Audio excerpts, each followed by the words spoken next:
अस्सलामुअलैकुम वरहमतुल्लाहि वबरकातुहू। कैसे हैं आप सब? उम्मीद करती हूँ आप लोग खैरियत से होंगे।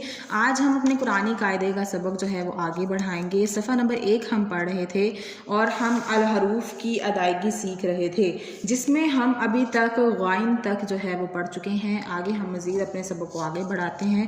तो सबसे पहले ताउज़ और तस्मिया। आऊज़ु बिल्लाहि मिनश शैतानिर रजीम, बिस्मिल्लाहिर रहमानिर रहीम। हम शुरू करते हैं फ़ा से। इसको हम हरूफ तहज्जी में उर्दू तलफ़ुज़ में फ़े पढ़ते हैं, लेकिन इस कायदे में हम फ़ा पढ़ेंगे।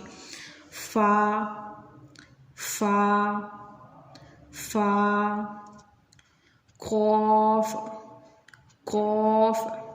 ये जो हमारा काफ है जो गुलाई में है और इस पे 2 नुक्ते हैं, ये हमारा मोटा काफ कहलाता है। इसकी अदायगी करते वक़्त हम अपने मुंह को गुलाई में ले आते हैं।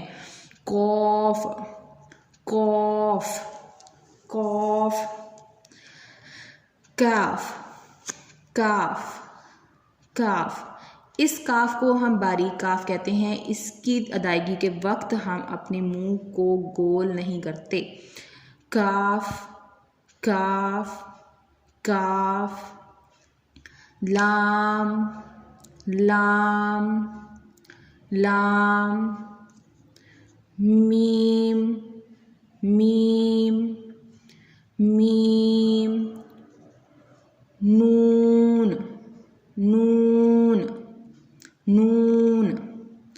इसके नून की अदायगी के वक्त हम अपने मुंह को नहीं गोल करेंगे, हम अपने होंठों को गोल करेंगे। नून मोटे हरूफ में नहीं आता, हम अपने होंठों को हरूफ जो है वो गोल करके नून अदा करेंगे। नून नून नून। वाओ वाओ वाओ। वाओ की अदायगी के वक्त हमारे होंठ 2 दफ़ा गोल होंगे, तो फिर इसकी अदायगी होगी। वाओ वाओ वाओ। हा हा हा। ये जो हा है ये मोटे हरूफ में आता है। ये हरूफ हल्की नहीं है, हलक से अदा होगा, लेकिन ये मोटे हरूफ में आता है। इसको हम ज़रा मोटा करके पढ़ते हैं। जबकि हमारा पहला हा था, उसके बारे में मैंने बताया था कि ये नरम हरूफ है, ये नरम है, इसे बारीक हा भी कहा जाता है और इस हा को मोटा हा कहा जाता है। दोनों की अदायगी में फ़र्क है। इसे हम पढ़ेंगे हा, इसे पढ़ेंगे हा। इसकी आवाज़ हमारे सीने से निकलेगी।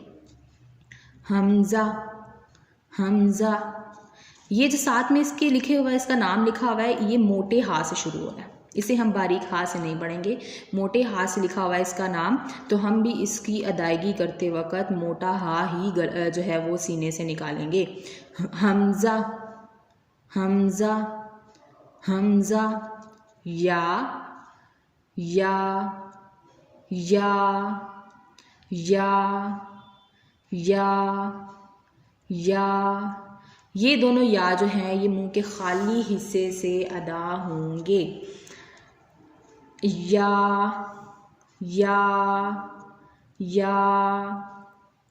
ये थी बच्चों हमारे मुफरद हरूफ तरतीब के साथ, जिनकी अदायगी हमने सीखी। अब मेरे साथ आप एक दफ़ा पढ़ें कि क्या हमने उस तरह सीख लिया कि जिस तरह हमने कोशिश की।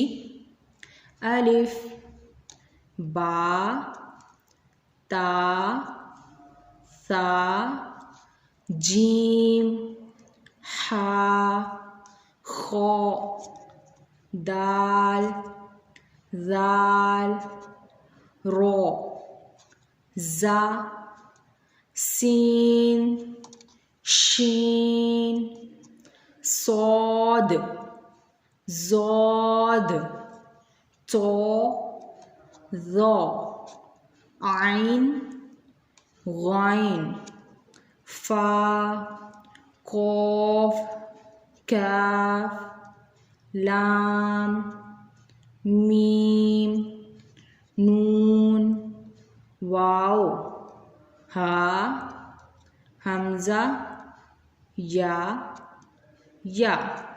सबसे पहले ये हम हदायत पढ़ लेते हैं। जो हमारे लिए मौजूद हैं, जो मैं आपको साथ साथ बताती भी रही हूँ। सबसे पहले तुलबा को नुक्तों की पहचान कराएं, और उम्मीद करती हूँ आप लोगों ने नुक्तों की पहचान साथ साथ ही की होगी। और इसके साथ साथ हम शक्ल हरूफ में नुक्तों की वजह से पैदा होने वाला फ़र्क बताएं, जैसे बा, ता, सा, दाल, ज़ाल, रौ, ज़ा वगैरह में फ़र्क नुक्तों ही की वजह से है। ये तमाम हरूफ पढ़ाते वक्त मैंने आप लोगों को इसके फ़र्क को वाज़े करने की कोशिश की है। उम्मीद है कि आपको समझ आ गई होगी। नुक्ते की पहचान। नुक्ता इस शक्ल का होता है, ये छोटा सा डॉट लगा हुआ है, आम ज़ुबान में हम इसको डॉट कहते हैं, और उर्दू में इसको नुक्ता कहा जाता है, जिसकी कम अज़ कम तादाद 1 और ज़्यादा से ज़्यादा तादाद 3 है। एक नुक्ता कभी हर्फ के ऊपर होता है जैसे फ़ा, कभी नीचे होता है जैसे बा, और कभी दरमियान में होता है जैसे जीम। 2 नुक्ते कभी हर्फ के ऊपर होते हैं जैसे ता, और कभी नीचे होते हैं जैसे या। 3 नुक्ते सिर्फ हर्फ के ऊपर होते हैं जैसे सा और शीन। हमारा एक नुक्ता हर्फ के ऊपर भी होता है, नीचे भी होता है और अंदर भी होता है। 2 नुक्ते जो होते हैं ये हर्फ के ऊपर होते हैं और नीचे भी होते हैं, अंदर नहीं होते हैं। 3 नुक्ते हमेशा सिर्फ ऊपर होते हैं, ये ना तो अंदर होते हैं और ना ही नीचे होते हैं। तो आप लोगों ने इस नुक्तों की पहचान करते हुए इस तख्ती को याद कर लेना है, इसकी अच्छे से अदायगी सीख लेनी है। बार बार इस वीडियो को सुनें, बार बार इनकी अदायगी को सीखने की कोशिश करें। उम्मीद करती हूँ आप लोग इसकी प्रैक्टिस ज़्यादा से ज़्यादा करोगे, ताकि हम हरूफ की अदायगी को ज़्यादा से ज़्यादा बेहतर तरीके से कर सकें और हमारे तलफ़्फ़ुज़ जो हैं वो बेहतरीन हो सकें। अपना और अपने घर वालों का बहुत ज़्यादा ख्याल रखिएगा, दुआओं में याद रखिएगा। अस्सलामु अलैकुम व रहमतुल्लाहि व बरकातुहू।